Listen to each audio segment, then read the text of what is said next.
किस्तीमा दिएको उपहार लिएर अनि फेरि ठुला कुरा गर्न चाहिँ हुन्छ जस्तो मलाई लाग्दैन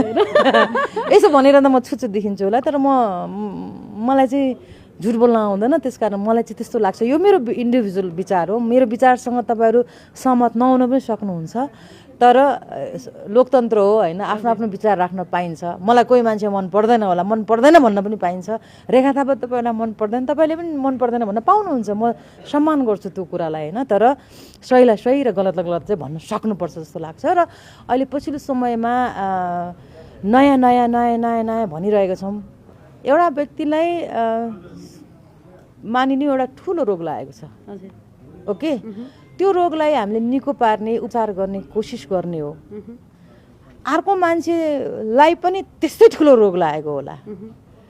तर चिनेको छैन त्यो रोग हामीले नचिनेको रोगसँग